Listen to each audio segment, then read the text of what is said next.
Yo guys, what is up? Max in our Elden Ring video, and today we have a very in-depth guide for you on how to deal the most damage with your Ashes of War. If you did not know, Ashes of War are the unique attack that some weapons come with, or the attack that you can apply to different weapons, such as Hoarfrost Stomp. Now there is a lot of wrong information going around about how these scale and what points you should be putting into to deal the most damage with these Ashes of War. I've been testing for about 5 hours now, and I want to share everything I've learned about how to deal the most damage in Elden Ring in hopes that it helps you guys out understand these different mechanics. I hope you guys enjoyed the video. A ton of effort went into this video. If you do enjoy it, if you learned something new, be sure to drop a like, comment, and hey, maybe even subscribe. Let's get right into it, guys. Alright, so thanks to our friendly volunteer here, the neighborhood dragon, we are going to have a test dummy to showcase all of our damage in a repeatable, consistent environment. Now, for our first test, I want to test the theory that the level of your weapon increases the damage that your Ash of War does. I've got two magic katanas, both with Hoarfrost Stomp. I'm not wearing any talismans, anything that would be varying my damage. It is good to note, we'll turn the dragon down a little bit. It is good to note that if I freeze him, I will deal more damage, and I also can proc bleed procs. And for consistency's sake, I'm going to be standing right here, aiming exactly this way so that we can see its health bar. So we're starting with the Nagakiba. This is a plus 22 weapon, and we're going to start out with a little bit lower damage until he's frozen. So 930 on our first thing. There's our bleed proc with Hoarfrost, which, by the way, if you didn't know, it can proc bleed. So 1086. Okay. He's now chilled. That's our damage, 1086. Now let's swap to the Uchigatana, which should do more damage because it is a higher level weapon. And as you can see, 1180. So from this test, we know that the scaling of the weapon does increase the damage. Nothing of my stats changed, didn't do anything. All we did was change our weapon, and both of them are getting the same numerical values, E, E, B, but I was able to do more damage with the Magic Uchigatana because it's a higher level. All right, next test. All right, so this is where it's going to get confusing. I'm now going to change the scaling of my Uchigatana. The same one that we just used, we saw that the damage was 1180. Now I'm going to change it to Keen, for example. Let's change it to Keen. I've got a little bit more dexterity, and let's go see if the damage changes based off of what the weapon is scaling off of. Now, I already know the answer to this, but I want to show you guys something very, very interesting. So let's get into the exact same spot. We'll do a few just so that we can make sure that the dragon is then frozen. Go to the exact same spot. Nothing has changed with my stats. We're not doing anything. Exact same spot. There's a 1234. Let's make sure that it's frozen. 1228. 1228. So we are now doing consistently more damage. And all I did was change the scaling of the weapon to dexterity. Right? Kind of confusing. It's going to get worse. Now, our intelligence is at 9, right? Our intelligence is at 9. There's a 1049. I just want to make sure it's frozen before we look at our numbers again. All right, 1228. 1228. Now let's change to intelligence gear. I am not scaling intelligence off of this weapon at all. But I'm going to put on intelligence. Our intelligence is about to go from 9. We now have 20 intelligence. We just had 9 intelligence. 1288. 1288. I'm going to drink my flask. My flask just has intelligence in it. So we were just at 20 intelligence. Now we're at 30 intelligence via my stats.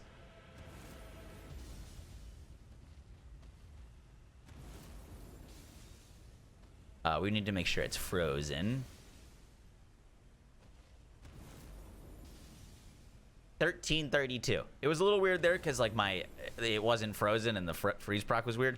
But as you can see, I am now dealing consistently more damage, even though the weapon doesn't have any magic scaling on it, by increasing my magic damage. Okay, so let's just break down what we learned because that was very confusing, right? So it's a little early to draw any conclusions about how scaling Ash of Wars work.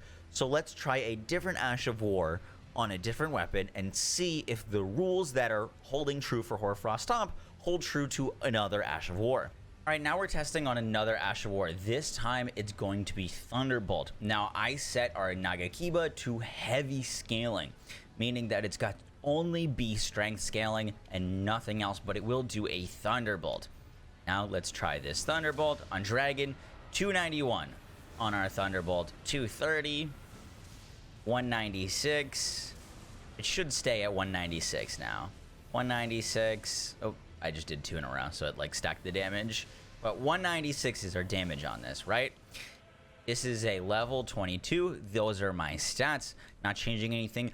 Now let's change the weapon to faith scaling, where I have 80 points from my 16 points into strength, and see if that damage of our Ash of War actually changes with me changing the scaling of the weapon. So we're going back in. We were at heavy before. Now we're going to change it to sacred. This is going to give us B faith scaling, which once again, I have a bunch of points into faith. We're doing a lightning strike attack. Let's see if we can get its damage to go up simply by changing the scaling or the affinity that the weapon is being granted. Here we go. 359. Let's do a few so it gets down to that lower number. 285, 285, 285, 242, 242. Looks like 242 is going to be our number. But as you can see, plain as day, like, simply by changing the affinity of the weapon to be something that is more favorable to me, I am getting more damage on it. When I changed it from the katana on our Hoarfrost from heavy to dex, I did more damage. And then when I added intelligence to that, because it's an intelligence attack, I did even more damage. Next, we're going to test the Blasphemous Blade. This is a super powerful weapon, a super popular weapon. I used it in my Flame Paladin build, and I'd love to know how to increase the damage of it even more. So right now, I've got 80 faith, 30 dexterity, and 16 strength. I'm going to hit this dragon. I'm not wearing any...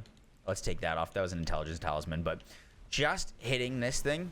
We're going to try to not hit it with the sword and just the attack. That's 796 on the first hit.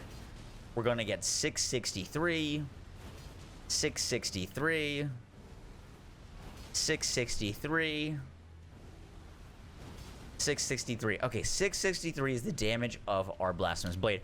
I'm going to go respec and put all of my points into, like, Arcane and Vigor and Mind and Endurance, things that shouldn't change my damage, and see if the damage of the Blasphemous Blade stays the same at 663, or if my stats in my points into Faith and Strength and Dexterity actually change it. Okay, so these are the stats that I'm respecing into. I'm going to be using the absolute bare minimum to use this weapon, and let's see if we can get the same damage or see if it changes. I am super curious to see this. I'm gonna be honest, I really hope the damage is less than 663, because if it stays the same, this is my first time testing a unique weapon, if it stays the same, regardless of my stats, I'm gonna be sad. 693, so our first hit is already less. 577. 577. 491. Okay, there it is. 491. 491. Okay, so having stats, regardless of your weapon level, obviously increasing your weapon level will give you more damage, but on unique weapons as well, it's not just non-unique weapons. Increasing the points into your stats is going to increase the damage of your Ash of War. The next Ash of War I wanted to test is Bloody Slash, because this is a weird one, and I just want to show you that there are some exceptions to this. So no matter what I changed the scaling to for Bloody Slash, it always did the same amount of damage. Whether I changed it to Keen scaling, if I changed it to a Cold scaling where I only have 9 points in Arcane, or Keen scaling or Dexterity where I have 30 points, the damage of Bloody Slash did the exact same. It's going to about 610 damage is where I'm getting it down to. So 732, 610... 610, 610. Now I'm going to put on a mask that's going to increase my Arcane. I'm going from 9 Arcane to 17 Arcane, and now I'm at 619. It's not like the biggest damage jump just because, you know, it's only a few points into arcane, but my damage is clearly going up, adding arcane, or increasing my arcane, not the bleed proc, not the bleed damage, but the actual impact of the bloody slash. Its damage changed when I increased my arcane. So let's summarize the things that we've learned. So in conclusion, to deal the most damage in Elden Ring with your weapons and your Ashes of Wars, first and foremost, you want to prioritize leveling up your weapon. That will increase the weapon damage and the Ash of War damage. Next up, if it is a unique weapon, such as the Blasphemous Blade, increasing your points into the stats that the weapon scales off of will increase the weapon's damage and also the Ash of War's damage. Next up, if it is a unique weapon, set the Ash of War to scale with whatever stat you have the most points into. It'll not only increase the damage that the weapon deals, but also the Ash of War. And finally, to min-max, to absolutely increase as much damage as you possibly can, if you know that the weapon is dealing an attack that is, for example, Hoarfrost Stomp, which we know is an intelligence attack, or Bloody Slash, which we know is an arcane attack, or a Thunderbolt, which we know is a faith attack. Even if the weapon is set to dexterity or strength or whatever, if you know the type of damage, increasing your stat into that, increasing your intelligence into Hoarfrost Stomp, will even further increase the damage. So you can set Hoarfrost Stomp to dexterity, spend a bunch of points in dexterity, it'll increase the damage of the stomp, but if you put points into intelligence, even if the weapon isn't scaling off of it, it'll still do more damage. Guys, that is a very in-depth guide on how to deal the absolute most damage in Elden Ring. I hope you guys enjoyed kind of testing the waters here. This is my first like super in-depth video, but I wanted to help a lot of people because I know that there is a lot of people that are confused on this. I really learned a lot from doing all this testing. So yeah, guys, if you appreciated the effort that went into this video, dropping a like really helps me out. Maybe even subscribing. I plan on doing a even more in-depth breakdown for some other damage types, such as like bleed and how bleed really works in this game. So yeah, guys, I will catch y'all in the next one. Take care. Peace.